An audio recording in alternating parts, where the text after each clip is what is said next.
Isay sakti kay Magda inuhay ang maning katang tanggagay pa sige isay je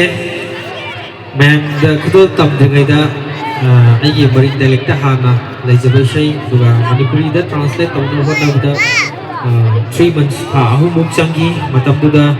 ay di irol iik na tawani na kitang wa translate tawo da ko diba ay yamot sa ano mating pangbi kiba lamdam sige chanura makak ay stage ta tokat sige mayanggi Monalika yaw gati setengah to piro nang maki mapa na siya translate to ng kibani habdo mayang ay utsagi dan ay si chanje state ko patsagi ay gati ibuk upa aba bugna may lainay phone da dum phangaraga dum translate ka taw daraga ko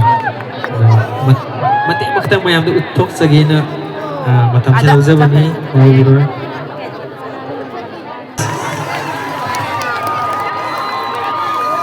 ijan na tawru khuding mag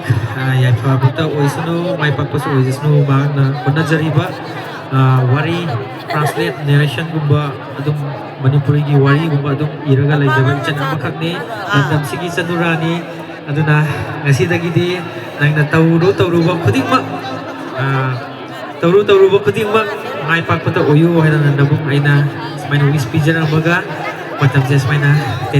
thank you so much